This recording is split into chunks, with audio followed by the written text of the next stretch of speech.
Gold, trusted gold buyers. మీరు తాకట్టు పెట్టిన బంగారాన్ని విడిపించి ఈ రోజు ఉన్న మార్కెట్ ధరకు కొనబడను. నమస్తే, welcome to iDream inside politics with Kavitha.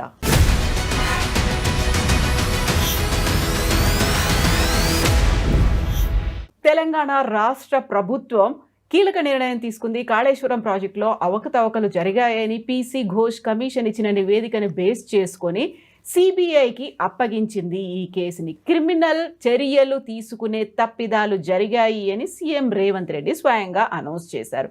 Next ఏం జరగబోతుంది? కాళేశ్వరం ప్రాజెక్టు మీద అసెంబ్లీలో చర్చ అయితే జరిగింది, సజావుగా జరగలేదని బీఆర్ఎస్ పార్టీ చెప్తున్నప్పటికీ నెక్స్ట్ చర్యలు ఉంటాయా? ఏం జరగబోతోంది? మనతో పాటుగా ఉన్నారు పొలిటికల్ అనలిస్ట్ అండ్ అడ్వకేట్ కూడా అయినటువంటి వి ప్రకాష్ గారు. ప్రకాష్ గారు నమస్కారం అండి. యాక్చువల్గా సిబిఐని ఇన్వాల్వ్ చేస్తూ అసెంబ్లీ ఒక తీర్మానం చేసింది అని సీఎం రేవంత్ రెడ్డి అసెంబ్లీలో ప్రకటన చేశారు. కాళేశ్వరంలో అవకతవకలు జరిగాయి అనే మాట పీసీ ఘోష్ కమిషన్ చెప్పింది. అందులో కేసీఆర్, తర్వాత హరీష్ రావు, తర్వాత ఈటెల రాజేందర్, ఆ తర్వాత అధికారులు, వీళ్ళందరి పేర్లు అందులో వచ్చాయి. ఏం జరుగుతుంది అనుకుంటున్నారు? నెక్స్ట్ చర్యలంటే ఏం చేస్తారు? అంటే ముఖ్యమంత్రి గారికి ఒక ప్రయోజనం ఉంది దీనిలో. అదేంటంటే ఆయన ఎప్పుడు అఫెన్స్ ఆడతాడు, అవతల వాళ్ళని డిఫెన్స్ ఆడేటట్టు చేస్తాడు. ఇక్కడ ఏమైందంటే సిబిఐకి వేయడం వల్ల, అంటే సిబిఐలో వాళ్ళు కనుక కొన్ని ప్రమాణాలు కొన్ని ఉంటాయి. వాళ్ళు ఏ కేసు టేకప్ చేయొచ్చు, ఏ కేసు టేకప్ చేయరాదు, ఎవరు పడితే వాళ్ళు ఏ కేసు ఇచ్చినా కూడా అది సిబిఐ పరిధిలోకి వస్తుందా రాదా. ఇది ముమ్మాటికి సిబిఐ పరిధిలోకి వచ్చే కేసు కాదు. కాదు. ఇక్కడ ఎటువంటి అవినీతి ఆరోపణలు చేయలేదు, ఘోష్ చేయలేదు, ఎన్డీఎస్ఏ చేయలేదు, అండ్ విజిలెన్స్ కమిటీ కూడా చేయలేదు. కాబట్టి సిబిఐ పరిధిలోకి వచ్చే కేసే కాదు ఇది. సెకండ్ ఏంటంటే, ఒకవేళ రేవంత్ రెడ్డి ఇచ్చాడు ముఖ్యమంత్రి కాబట్టి సిబిఐ కూడా ఆకలితో ఉంది. ఎందుకంటే 3 సంవత్సరాల క్రితం కేసీఆర్ గారు ముఖ్యమంత్రి ఉన్నప్పుడు ఈ రాష్ట్రంలో సిబిఐ అడుగుపెట్టకూడదని చెప్పి ఒక జీవో పాస్ చేశాడు. ప్రభుత్వం అనుమతి లేకుండా సిబిఐ ఈ రాష్ట్రంలో అడుగుపెట్టకూడదు, ఏ కేసు విచారణ చేయకూడదు, ఎవరిని అరెస్ట్ చేయాలన్నా, జోక్యం చేసుకోవాలన్నా, ఎవరినైనా విచారణ చేయాలన్నా కూడా ప్రభుత్వం యొక్క అనుమతి కంపల్సరీ అని. అంటే సిబిఐ మీద ఆ రోజు ఆయన పాస్ చేసిన జీవోను రేవంత్ రెడ్డి ఎత్తేసాడు. చాలా దారుణమైన విషయం ఏంటంటే, దేశంలో ఉన్న ఒకే ఒక్క జాతీయ ప్రతిపక్ష పార్టీ సిబిఐకి వ్యతిరేకంగా పోరాడుతూ ఉంది. సిబిఐని ఒక మోడీ చేతిలోని పాచికలాగా చూస్తూ ఉంది. మరి అదే పార్టీకి సంబంధించిన 2 ముఖ్యమంత్రుల్లో ఒక ముఖ్యమంత్రి, 2-3 ఉన్నారు హిమాచల్ ప్రదేశ్. మరి ఆయన ఇవాళ సిబిఐకి అర్ధరాత్రి పూట అసెంబ్లీలో అనౌన్స్ చేశాడు అని అంటే, మరి అది ఆ పార్టీ స్టాండా? ఆ పార్టీ రాహుల్ గాంధీకి ఏమైనా ఆదేశాలు ఇచ్చారా? లేకుంటే రాహుల్ గాంధీ కంటే తనకు మోడీ గారి మీద ఎక్కువ నమ్మకం ఉందా? ఆయన నుంచి ఎవరూ ఎక్స్పెక్ట్ చేయం. ఈ రాష్ట్రంలో, ఈ దేశంలో ఉన్న 25 రాష్ట్రాల ముఖ్యమంత్రులు సిబిఐకి ఇస్తే సంతోషిస్తాం, కానీ రేవంత్ రెడ్డి సిబిఐకి ఇవ్వడం ఏంటి అంటే, ఇందులో ఆయన ప్రయోజనం ఒకటి ఇమిడి ఉంది.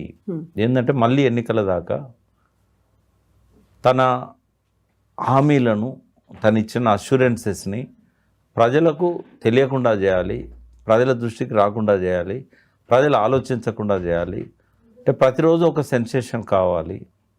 ప్రతిరోజు ఒక సెన్సేషన్ కావాలన్నప్పుడు సిబిఐ అనేది ఒక మంచి పాచిక. ఎందుకంటే సిబిఐ విచారణ పేరుతో రోజుకొకరిని పిలుస్తూ ఉంటుంది, సెన్సేషన్ అవుతూ ఉంటుంది. ఆ రోజంతా మీడియా దాని చుట్టే తిరుగుతూ ఉంటుంది. ఓ రోజు వచ్చి పిఆర్ నెంబర్ 1, ఓ రోజు పిఆర్ నెంబర్ 2, పిఆర్ నెంబర్ 85, ఓ రోజు సుందిల్లా, ఓ రోజు మేడిగడ్డలోని అనేక ఇతర కాంపోనెంట్స్, ఆ తర్వాత మిగతా కాళేశ్వరం ప్రాజెక్టు, ఇవన్నీ తిప్పిస్తూ ఉంటాడు వాళ్ళతోని, ఇంజనీర్లు అందరితోని సాక్ష్యాలు ఇప్పిస్తూ ఉంటాడు. ఈ లోపల ఎన్నికల దగ్గరికి వస్తాయి. ఆయనకు కావాల్సింది ఎగ్జాక్ట్లీ అదే. కేసీఆర్ గారిని ఎన్నికల దాకా దోషిగానే చూపెట్టాలి, కాళేశ్వరం మరకలు తొలగించకుండా చేయాలి. సిబిఐలో ఏం జరగదు, ఇందులో ఆరోపణలే లేవు, అవినీతి ఆరోపణలు. ఆ రోజు నుంచి ఈ రోజు వరకు కాళేశ్వరం కట్టిన కాంచి కూడా మోడీ ప్రభుత్వం కానీ, ఇప్పుడు వచ్చిన రేవంత్ రెడ్డి ప్రభుత్వం కానీ నిర్దిష్టమైన ఆరోపణ చేయలేదు కాళేశ్వరంలో ఫలానా దగ్గర అవినీతి జరిగిందని. ఘోష్ కమిటీ మొత్తం చదివాను నేను, ఎక్కడ కూడా అటువంటి ఆరోపణలు లేవు. తాము సిబిఐ ముందట తాము నేరం చేయలేదని ఏవైతే ఆరోపణలు సిబిఐ రెడీ చేస్తుందో ఛార్జ్షీటు, ఆ ఛార్జ్షీట్లో కూడా ఆధారాలు ఏమి ఉండవు వాళ్ళకు. బట్టగాల్చి మీదేయడమే. కాబట్టి అది నడుస్తూ ఉంటుంది. దాదాపు 7,500 కేసులు సిబిఐ దగ్గర పెండింగ్ ఉన్నాయి. కాబట్టి అందులో ఇదొకటి అవుతుంది. ఈ పత్రికల కోసం సెన్సేషన్ మీడియాను డైవర్ట్ చేయడానికి, ప్రజలు ఆలోచించకుండా చేయడానికి చేస్తున్న డ్రామా తప్ప సిబిఐతోని ఏమీ జరగదు. వీళ్ళకు కూడా ఏమీ నష్టం జరగదు. సిబిఐ ఏం చర్యలు తీసుకునేది ఉండదు, జైలు పంపేది ఉండదు, దోషిగా నిర్ధారించేది కూడా ఏముండదు. ఇప్పుడు హైకోర్టు కూడా మధ్యంతర ఉత్తర్వులు అనేది ఇచ్చింది. తదుపరి ఉత్తర్వులు వచ్చే వరకు కేసీఆర్ని కానీ హరీష్ రావుని కానీ అరెస్ట్ చేయొద్దు కాళేశ్వరం ప్రాజెక్టుకి సంబంధించి అనేది. సో ఇప్పుడు సిబిఐకి అప్పగిస్తూ ఒక తీర్మానం చేసిన తర్వాత కేంద్రం సిబిఐకి మళ్ళీ ఆ అనుమతులు ఇవ్వాల్సినటువంటి అవసరం, ఆ ప్రొసీజర్ అనేది ఎట్లా ఉంటుంది అసలు? సిబిఐ రాష్ట్ర ప్రభుత్వం ఇప్పుడు ఆ పాత జియో రద్దు చేసి సిబిఐ విచారణకు అవకాశం ఇచ్చింది. ఇచ్చినప్పుడు ఇక ప్రభుత్వం అనుమతి లేకుండా సిబిఐ ఈ కేసులో ఎవరినైనా అరెస్ట్ చేయొచ్చు. అయితే ఇప్పుడు హైకోర్టు ఇచ్చిన మధ్యంతర ఉత్తర్వుల వల్ల మళ్ళీ తదుపరి ఈ స్టేను వెకేట్ చేసేదాకా సిబిఐ కూడా అరెస్ట్ చేయడానికి లేదు. కాబట్టి కేసీఆర్ గారిని కానీ హరీష్ గారిని కానీ అరెస్ట్ చేసేది ఏముండదు. సో ఇప్పుడు కాళేశ్వరం ప్రాజెక్ట్ అనగానే బోల్డ్ అంతా ఒక ప్రతిష్టాత్మకమైనటువంటి ప్రాజెక్ట్, ఒక మానస పుత్రిక, కన్న కళలను నెరవేర్చేటువంటి ప్రాజెక్ట్, ఇన్ని రకాలుగా చెప్తూ వచ్చినప్పటికీ అంతే స్థాయిలో చర్చ జరిగింది, వివాదాలు ఉన్నాయి, భిన్నాభిప్రాయాలు ఉన్నాయి, కేసులు ఉన్నాయి, వాదనలు, చివరికి కుంగిపోవడం, ఆ తర్వాత దానికి సంబంధించి కమిషన్లు, చర్చలు, చర్యలు ఇవన్నీ ఉంటూనే వచ్చాయి కదా. యాక్చువల్గా కాళేశ్వరంలో అవకతవకలు జరిగాయా లేదా? ఇర్రెగ్యులారిటీస్ అన్నారు. ఇర్రెగ్యులారిటీస్లో పీసీ ఘోష్ కమిషన్లోనే ఇర్రెగ్యులారిటీస్ అనేవి కనిపించాయి అనుకున్నప్పుడు అందులో మొత్తం సమ్మరీ అనేది ఏముంది? ఫర్దర్గా తీసుకోవాల్సినటువంటి చర్యల మీద ఉందా, లేకపోతే ఒక కంక్లూజన్ అనేది ఉందా? కాళేశ్వరం మీద కేంద్ర ప్రభుత్వం ఆధీనంలోని ఎన్డిఎస్సి ఎంక్వైరీ చేసింది, రాష్ట్ర ప్రభుత్వం ఆధీనంలోని విజిలెన్స్ కమిషన్ ఎంక్వైరీ చేసింది, తర్వాత రిటైర్డ్ సుప్రీంకోర్టు జడ్జిగా ఉన్న పీసీ ఘోష్ విచారణ చేశారు. ఈ ముగ్గురు విచారణ రిపోర్ట్స్ మనం చూసినట్టయితే ఎక్కడ కూడా ఇర్రెగ్యులారిటీస్ వేరు, కరప్షన్ వేరు. ఇర్రెగ్యులారిటీస్ మీద మాట్లాడారు, కన్స్ట్రక్షన్ డిఫెక్ట్స్ మీద మాట్లాడారు, డిజైన్ లోపం మీద మాట్లాడారు, కానీ ఎక్కడ కూడా అవినీతి గురించి నిర్ధారించలేదు. లేనప్పుడు అసలు సిబిఐకి ఏమి ఇవ్వాలి? వీళ్ళు అవినీతి జరిగిందని అన్న ఈ 3 రిపోర్ట్లలో ఎక్కడ కూడా అవినీతి అనేది లేదు. ఇదివరకు ఎక్కడ కూడా ఎఫ్ఐఆర్లు నమోదు కాలేదు అవినీతి మీద. ఇప్పుడు రాష్ట్ర ప్రభుత్వము సమర్థత మీద నేను ఒక ప్రశ్న అడుగుతా. మీ చేతిలో సిఐడి ఉంది, మీ చేతిలో ఏసీబీ ఉంది. ఈ 3 కమిషన్లు కూడా ఎక్కడ అవినీతి జరిగిందని చెప్పనప్పుడు అవినీతి లేదని అనుకోవాలి. ఒకవేళ ఏమన్నా ఉన్నదని మీకు అనుమానం ఉంటే ఏసీబీకి ఇవ్వాలి, లేకుంటే సిఐడికి ఇవ్వాలి. ఏమీ లేని కాడ సిబిఐ అవసరమైంది. ఒకవేళ సిబిఐ ఇర్రెగ్యులారిటీస్ మీద ఎంక్వైరీ చేయాలనుకో, దానికి సిబిఐ కరెక్ట్ ఫోరం కాదు. సిబిఐలో ఎవరు ఆరితేరిన ఇంజనీర్లు ఉండరు. ఇర్రెగ్యులారిటీస్ మీద డిజైన్ల లోపం కావచ్చు, కన్స్ట్రక్షన్ల లోపం కావచ్చు, ఇట్లాంటివి ఉన్నప్పుడు ఏంటంటే ఇంజనీరింగ్ నిపుణులు ఉంటారు, వాళ్ళతో కమిటీ వేయాలి, ఆ కమిటీ తేల్చాలి, కావాలంటే క్యాబినెట్ సబ్ కమిటీ వేయాలి. చాలా ఆశ్చర్యకరమైన విషయం మీ ముందు చెప్తాను నేను. లోపల మంత్రులందరితో మాట్లాడింది రేవంత్ రెడ్డి గారు, వారు బయటకు వచ్చి వాళ్ళు అసంతృప్తి వ్యక్తం చేశారు. హౌస్ కమిటీ ఇస్తానని చెప్పేసి డైరెక్ట్గా సభలో సిబిఐకి ఇస్తున్నా అని చెప్పేశాడు. అంటే కలెక్టివ్గా పనిచేయట్లేదు క్యాబినెట్, ముఖ్యమంత్రి డామినేట్ చేస్తున్నాడు. లోపల అనుకున్నది ఒకటి, బయటకు వచ్చి ప్రకటించింది ఒకటి. కాళేశ్వరం ప్రాజెక్టుకి సంబంధించి కట్టిందేమో తెలంగాణ రాష్ట్ర ప్రయోజనాలు, లేకుంటే 1 కోటి ఎకరాలకు మాగాణి అనుకున్నప్పుడు ఇప్పుడు దాని స్టెబిలిటీ మీదే ఒక క్వశ్చన్స్ అనేవి ఉన్నాయి, అనుమానాలు, సందేహాలు, ఇవన్నీ ఏం లేదా? కుంగుబాటు, మేడిగడ్డ కుంగిపోయింది అంటే అది ఇంకా పనికిరాదు, ఎందుకు స్ట్రక్చరల్ స్టెబిలిటీ లేదు, దాన్ని తీసుకోవాల్సిన పర్మిషన్లు లేవు, ఇవన్నీ అన్నప్పుడు ఇన్ని వర్షాలు పడ్డాయి కాబట్టి ప్రస్తుతం మేడిగడ్డ కావచ్చు, అన్నారం, సుందిలా, ఓవరాల్గా కాళేశ్వరం ప్రాజెక్ట్ ఏ కండిషన్లో ఉంది? ఫస్ట్ మేడిగడ్డ పనికిరాదు అని ముఖ్యమంత్రి అంటున్నాడు, ఉత్తమ్ కుమార్ రెడ్డి అంటున్నాడు. ఎవరన్నా వీళ్ళకి చెప్పారా మేడిగడ్డ పనికిరాదని? ఫస్ట్ ఇక్కడున్న ఈఎన్సీ చెప్పాడా? మేడిగడ్డ మీద ఉన్న చీఫ్ ఇంజనీర్ చెప్పాడా? సూపరింటెండింగ్ ఇంజనీర్ చెప్పాడా? డి నుంచి జేఈ దాకా ఎవరైనా చెప్పారా మేడిగడ్డ పనికిరాదని? పోనీ భూపాలపల్లి జిల్లా కలెక్టర్ చెప్పాడా? చుట్టుపక్కల గ్రామాలలో ఉన్న ప్రజలు చెప్పారా? వాళ్ళు వేసిన ఎన్డిఎస్ఏ చెప్పిందా? వాళ్ళు వేసిన విజిలెన్స్ కమిటీ చెప్పిందా? ఆఖరికి వాళ్ళు వేసిన పీసీ ఘోష్ చెప్పాడు మేడిగడ్డ పనికిరాదని. పీసీ ఘోష్ 665 పేజీల రిపోర్ట్లో చివరి పేజీలో చివరి పేరాలో ప్రజల కోసం మేడిగడ్డను సత్వరమే పునర్నిర్మాణం చేయాలి అని చెప్పాడు. నాకు నచ్చిన ఏకైక పేరా అది 665 పేజీలలో అదొకటే నచ్చింది. ఒకే ఒక్కటి నచ్చింది, ఒక్కటే కాదు ఒకే ఒక్కటి. తర్వాత విజిలెన్స్ కమిషన్ ఏమన్నా ఇబ్బందులు వస్తే మొత్తం కొట్టుకుపోయే పరిస్థితి ఉంటుంది, దాన్ని వెంటనే మరమ్మతులు చేయండి అని చెప్పింది. ఎన్డిఎస్ఏ కూడా 3 రిపోర్ట్లలో అదే చెప్పింది. ప్రిలిమినరీ రిపోర్టు, తర్వాత ఇచ్చిన ఇంటర్మ్ రిపోర్టు, ఫైనల్ రిపోర్ట్ల. తర్వాత ఘోష్ గారు వచ్చి రాగానే ఒక కమిటీని అపాయింట్ చేయమని చెప్పి ఎన్సీకి చెప్పారు, ఎక్స్పర్ట్ కమిటీ. అది 1 మే 2024 నాడు విజిట్ చేసింది. విజిట్ చేసి వరంగల్ ఎన్ఐటికి సంబంధించిన కామేశ్వరరావు స్వామి ఏదో పేరుంది, ఆయనతో పాటు ఈఎన్సీ మిగతా వాళ్ళు ఉన్నారు. వాళ్ళు ఇచ్చిన రిపోర్టు 1 తారీఖు నాడు ఒక 5-6 గంటలు విజిట్ చేసి రిపోర్ట్ ఇచ్చారు. లేకుంటే పక్క రాష్ట్ర ముఖ్యమంత్రి అపాయింట్ చేసిన ఆదిత్యనాథ్ దాస్ చెప్పాడా? ఎవరు చెప్పారు? ఇప్పుడు ఒక బాధ్యత గల స్థానాలలో ఉన్నవాళ్ళు ఏది పడితే అది మాట్లాడకూడదు. అందులో ప్రజలు ఎన్నుకున్న శాసనసభ సభ్యుల మధ్య ముఖ్యమంత్రి సభానాయకుడిగా ఉన్న వ్యక్తి అబద్ధాలు అస్సలు చెప్పకూడదు.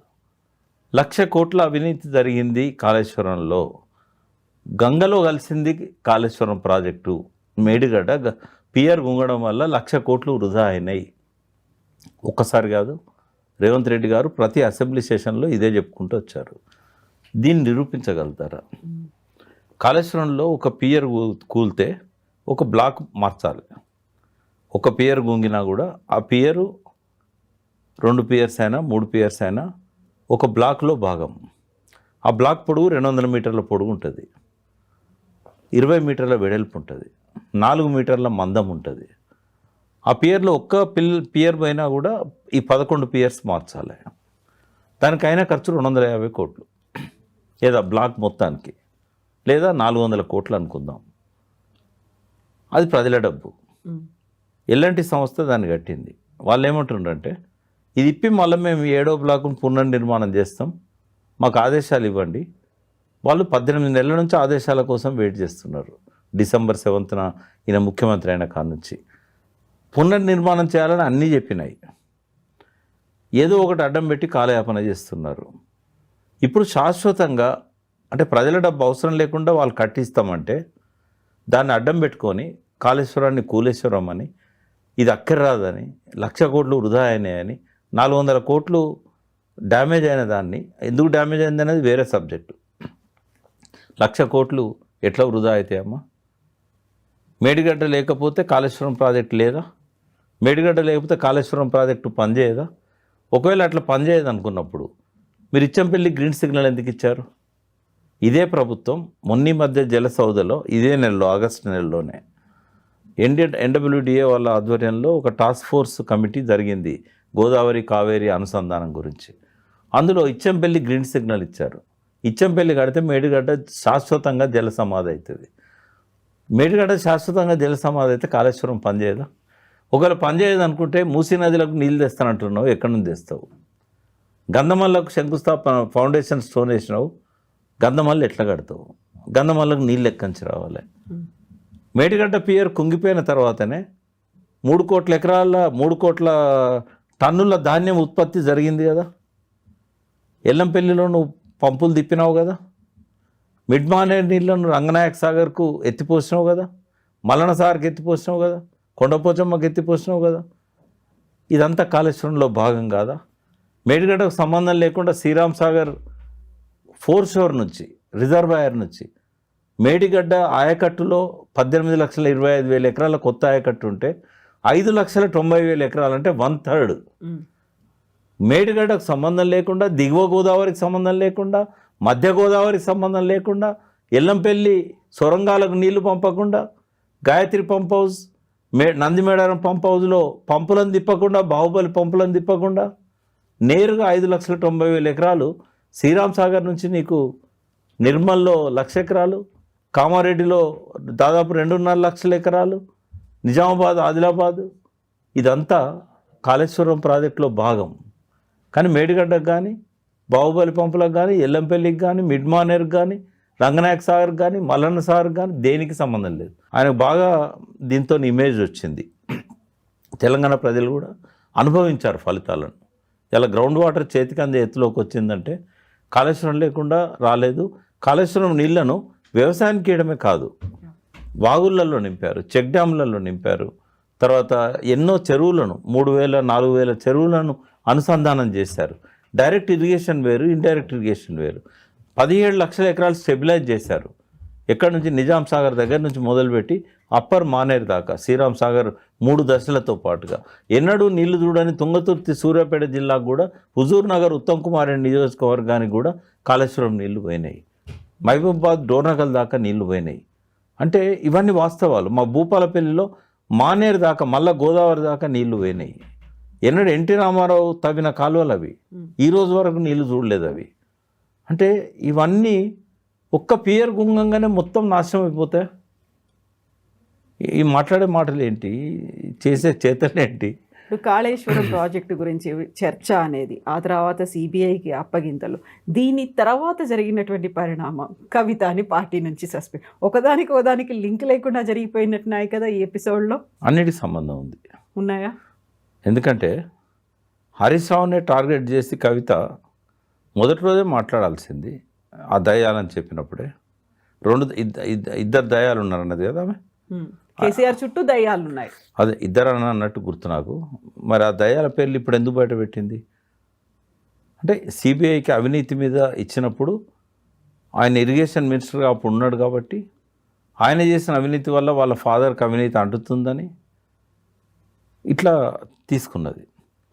అంటే ఆమె నిన్న ఏం చెప్పదలుచుకున్నది? కాళేశ్వరంలో అవినీతి జరిగింది, అవినీతికి పాల్పడ్డది మాత్రం వాళ్ళ తండ్రి కాదు హరీష్ రావు అని. Harish Rao only irrigation minister, decision making కేసీఆర్ది. అంటే ఆమె కాళేశ్వరంలో అవినీతి జరిగిందని చెప్పకనే చెప్తూ ఆ తండ్రి మీదనే బురద జల్లే ప్రయత్నం చేసింది. కాబట్టి కాళేశ్వరానికి సంబంధం లేకుండా కవిత ప్రకటనను ఎట్లా చూస్తాం మనం? ఇంకో మాట కూడా అన్నది, అందుకే ఇరిగేషన్ మినిస్టర్గా ఆయనకు రెన్యువల్ చేయలేదు అన్నది. సెకండ్ టర్మ్లో ఇవ్వలేదు. మరి అవినీతి చేసిన హరీష్ రావు ఇరిగేషన్ మినిస్టర్గా పనికిరాకపోతే 2.5 లక్షల కోట్ల ఖజానాను హరీష్ రావుకి ఎట్లా అప్పచెప్పాడు? ఫైనాన్స్ మినిస్టర్ కదా. నిజంగానే అవినీతి పడైతే క్యాబినెట్లకే మళ్ళీ రాడు, వచ్చినా కూడా ఆర్థిక శాఖను అప్పచెప్తారా? ఇరిగేషన్ కంటే గొప్ప శాఖ వైద్య ఆరోగ్య శాఖ. ఇరిగేషన్లో అంత కొడితే 150 ప్రాజెక్టులు లేవు, అంత కొడితే ఒక 5-6 వేల మంది స్టాఫ్ లేరు, జిల్లాకు ఆఫీస్ ఉంటే ఎక్కువ. కానీ ప్రతి మండలంలో ప్రైమరీ హెల్త్ సెంటర్లో అటెండర్ దగ్గర నుంచి డాక్టర్ల దాకా.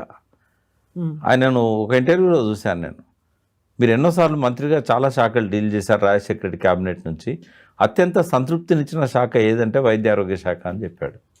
అంటే కవిత గారు మాట్లాడే మాటలు కరెక్ట్ కాదని చెప్పడానికి, హరీష్ రావు గారి పట్ల అవినీతి ఆరోపణతోనే ఇరిగేషన్ మినిస్టర్గా పక్కకు పెట్టిండు కేసీఆర్ అనడానికి ఇవన్నీ నమ్మశక్యంగా లేవు. సెకండ్ ఏంటంటే, హరీష్ రావు ఇమేజ్ తారాస్థాయికి పోయింది. అసెంబ్లీలో 33 సార్లు ముఖ్యమంత్రి దగ్గర నుంచి కాగజ్నగర్ ఎమ్మెల్యే దాకా గొంతు నొక్కాలని, ఆయనను మాట్లాడనియొద్దని ఎన్నిసార్లు అడ్డం తగిలిలో తెలంగాణ ప్రజలు లైవ్లో చూశారు. దానివల్ల ప్రభుత్వం పరువు పోయింది, మాట్లాడిస్తలేరని చెప్పి.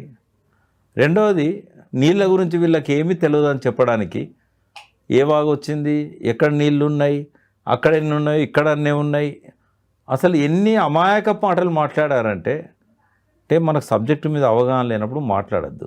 ఒకవేళ మాట్లాడినా కూడా మైకులో లైవ్లో మాట్లాడద్దు, తెలుసుకొని మాట్లాడాలి. తప్పు చేసినా 4 గోడల మధ్యలో నలుగురికి తెలిసినట్టు చేయాలి తప్ప అమాయకత్వంతో. ఓపెన్గా శాసనసభలో అట్లాంటి ప్రశ్నలు వచ్చినాయి. నా మిత్రుడే జూపల్లి కృష్ణారావు గారు, ఆయనకు సబ్జెక్టు మీద అవగాహన లేనందుకు నేనేమీ తప్పు పట్టట్లేదు. ఎందుకంటే ఆయన కృష్ణా బేసిన్ కొల్హాపూర్ సంబంధించిన వ్యక్తి, చాలా మంచి వ్యక్తి. కొన్ని ప్రశ్నలు అడిగాడు ఆయన, వెంటనే హరీష్ రావు గారు తెప్పించి ఇచ్చారు. తుమ్మిడేటి దగ్గర నీళ్ళు ఎన్ని ఉన్నాయో, మేడిగడ్డ దగ్గర కూడా అన్నీ ఉంటాయి కదా, ప్రాణయితే కదా వచ్చేది. కాబట్టి ఎక్కడి నుంచి వస్తున్నాయి నీళ్ళు, ఏ ఉపనదులు వచ్చినాయి, ఏ వాగులు వచ్చినాయి అని అన్నప్పుడు ఎవరు సమాధానం చెప్పలే. Thank you.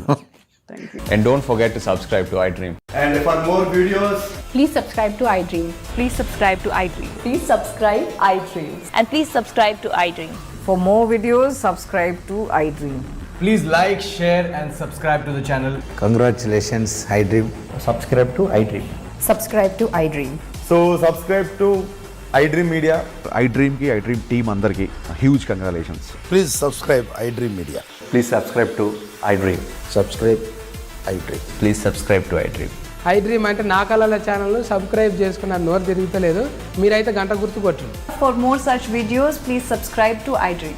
Subscribe to iDream. Please subscribe to iDream. Please subscribe iDream Media. Please do subscribe to iDream. Please subscribe to iDream Media. For best entertainment and information, please subscribe iDream.